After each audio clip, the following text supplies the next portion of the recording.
Hey guys, Danny Johnson here, and today I'm going to show you how to change the clock spring in your Nissan. This is a Nissan G35, but it should be pretty much the same on all of the Nissans that are similar to that. And so basically what will happen here is if you honk the horn and nothing happens, but when you turn the steering wheel and honk and it does sound, then a lot of times that's the clock spring.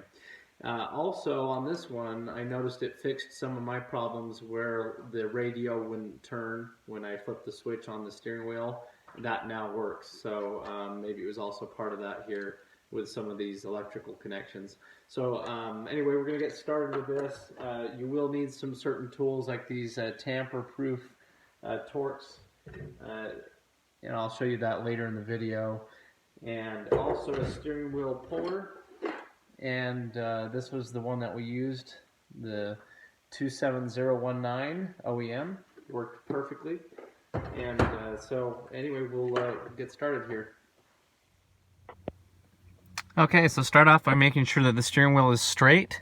Then we're going to go ahead and pop the hood and disconnect the battery. Okay, so the battery is located right here. Sometimes there's a cover with the two tabs that you pull up to get to it. But we're going to take a 10mm socket here. I'm just going to turn this counterclockwise.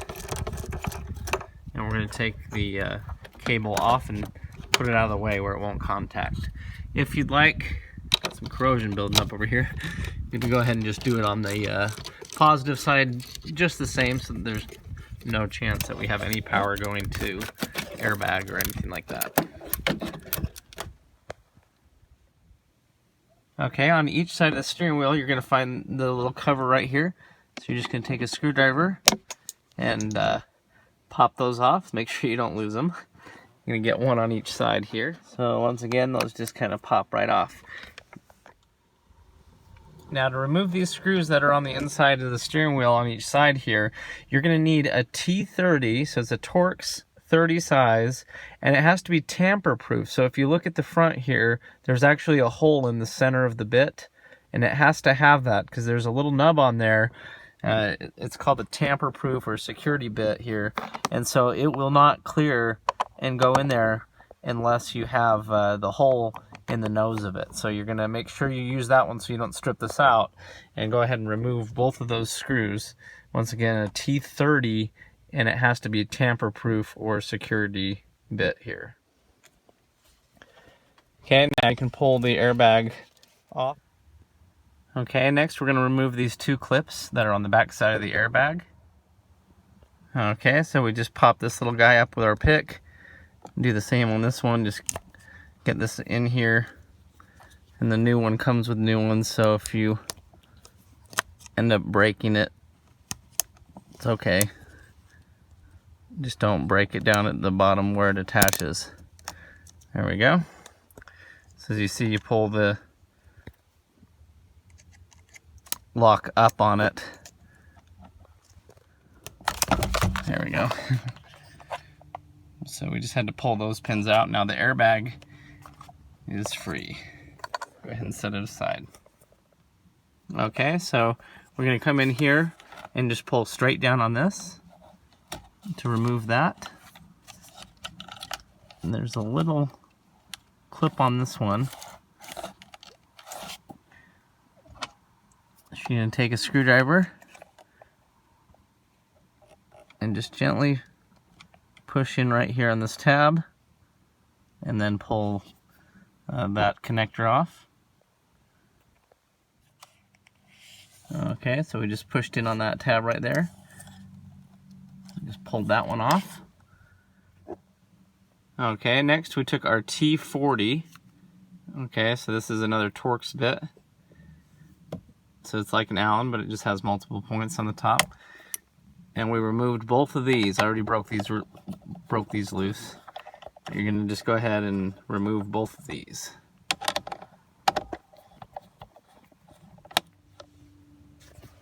Okay, next we're going to take our 19mm socket, and we're just going to put it right here on the middle, and we're going to break that free. If you want to hold the steering wheel with your legs so it doesn't spin too much, then you can.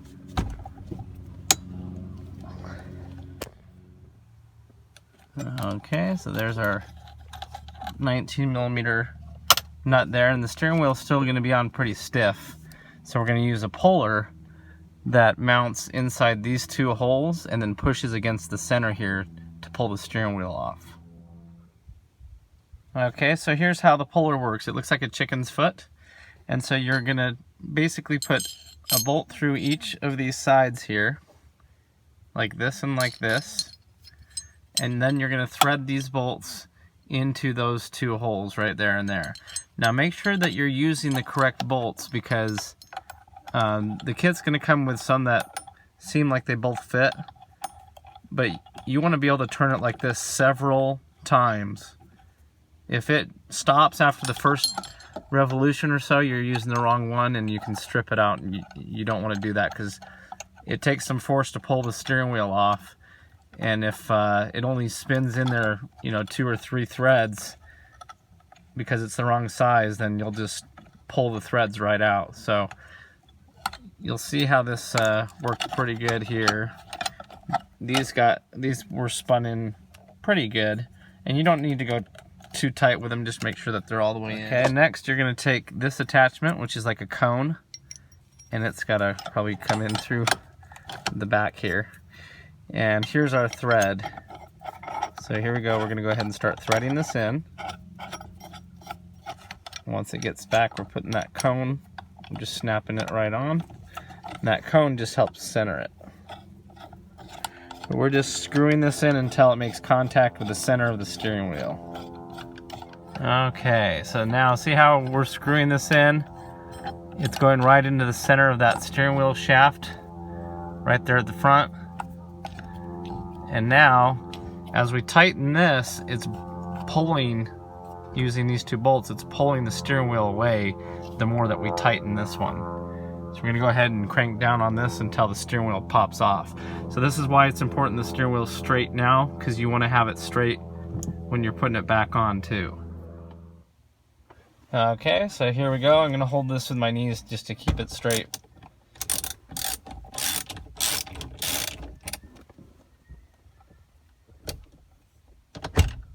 There we go.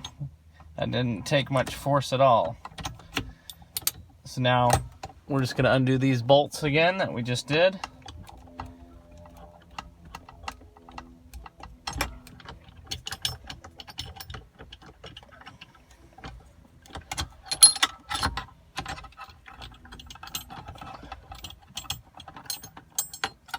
Okay. Now, I have heard of some people just putting their arms behind it and knocking it back if they don't have a puller. Whether that works or not, I don't know. But now the steering wheel has been removed, and here's our clock spring. Okay, next there's 2 Phillips screws in here, so just a cross point. So you'll fill the little hole for it here. You'll remove the one on this side, and then there's one right here. Okay, next just kind of put your fingers in here and pull down, and it'll split the steering wheel apart here and here. Just gotta be careful there.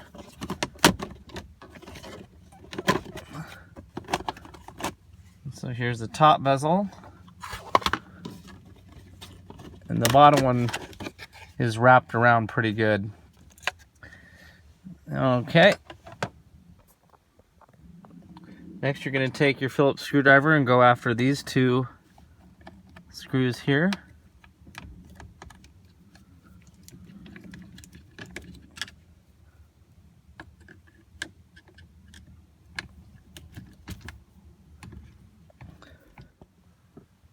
Okay, and then you're going to see that there's a little tab here to push here, and one on the top.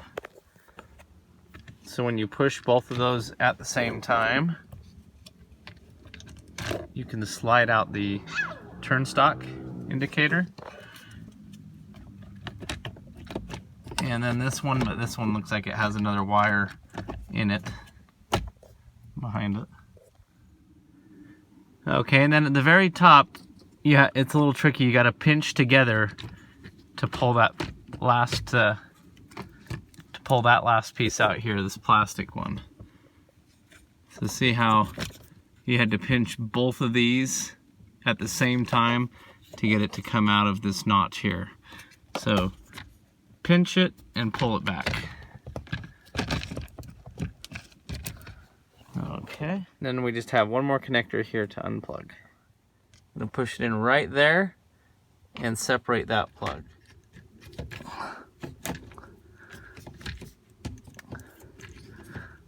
Okay, and separated that. So we just pushed on that and then separated it out. Okay, and then right here at the bottom, there's two more. We're just gonna push in on these tabs and pull them out.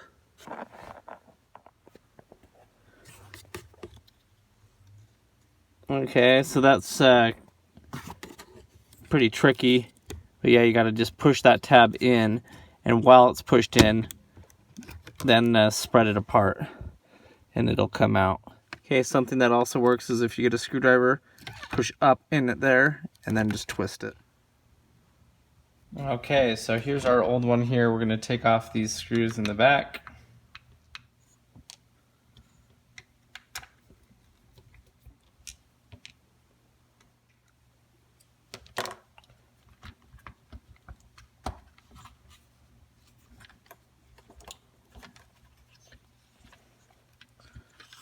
Okay, as well as this screw right here on the front.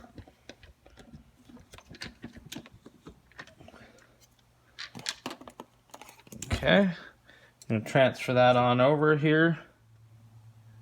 Okay, so you can see there's a little dowel hole here that has to line up. We had to make sure that this lined up inside there and that all these little feet line up. Now we'll just put our screws back in.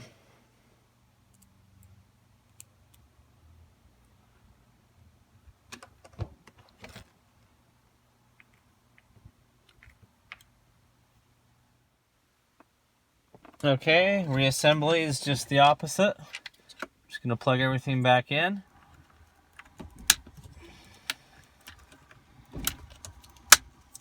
Okay, so yellow, then gray. Go ahead and just kind of put this up here.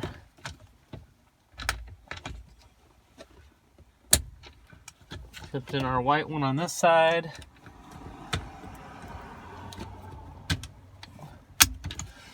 Clicked in our windshield wiper stock.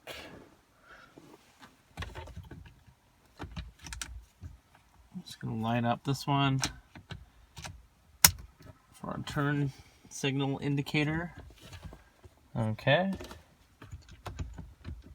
So now we've got this back here. We're ready to put back our screws, and they're already in there.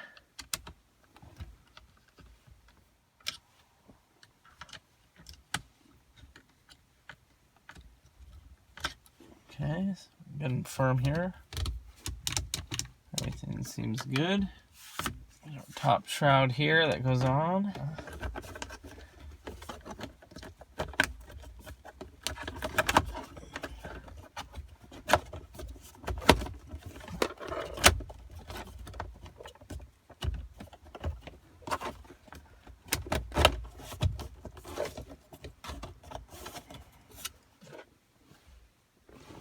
Okay, just putting the screws in the bottom here.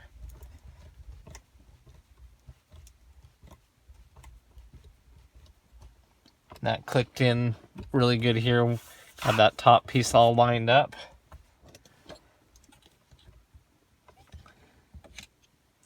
So this little cover here, you just pinch on the tab and slide it off. Just a little protector cover there. Okay, now we're just going to feed these lines through the steering wheel.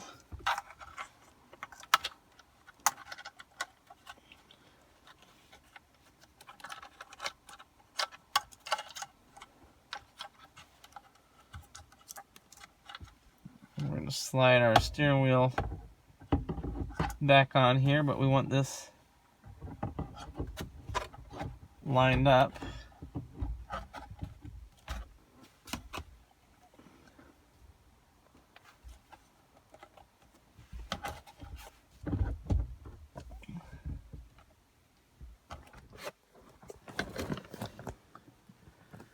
Okay, so these two lines come up through and they go underneath here.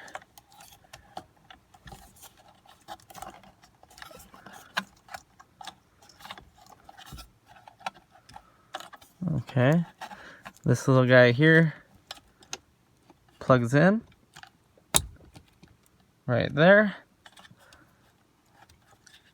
This goes back up onto here. There we go. Okay, we're looking pretty good lined up here. Now we just need to put our big hefty bolt back on here. We can go ahead and put just a little bit of Loctite on this. Okay, so I just put a little bit of Loctite on here just as an extra precaution. Go ahead and spin this on. I'm going to make sure the steering wheel is straight, and we're just going to tighten that down. Okay, so I tightened that down real good. Now we just need to put our screws back in up here and here.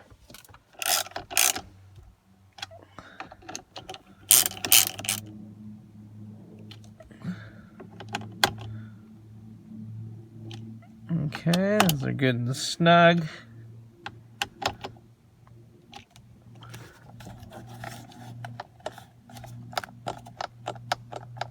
That's the actual horn, by the way. Okay, and then these are color coded, so you can't really get them wrong. Orange is on the left.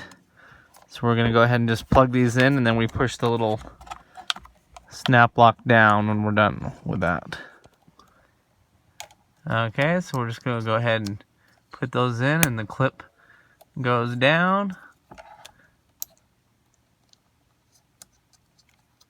In, clip down, and then we're just gonna set our airbag back in here.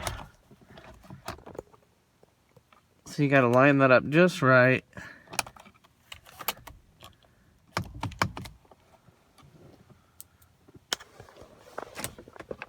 Go ahead and put those in too.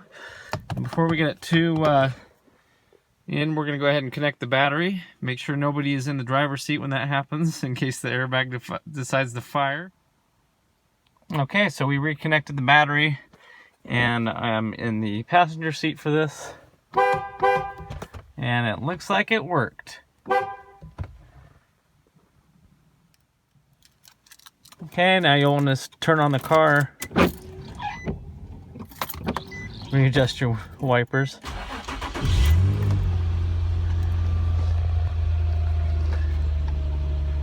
Alright, everything's looking good. No airbag warning light or anything like that.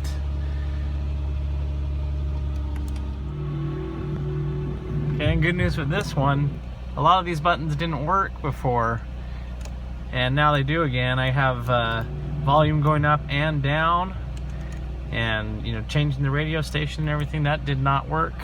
So not only is the horn fixed, but that also has been fixed. So that's good news. And the cruise control comes on. Just want to check all these buttons too, but looks like everything went perfectly fine. Okay, don't forget your screws that hold the airbag in. Don't tighten them down too much or they will strip. And we're just going to go ahead and pop this back in and do the same here on the other side. And you're all set.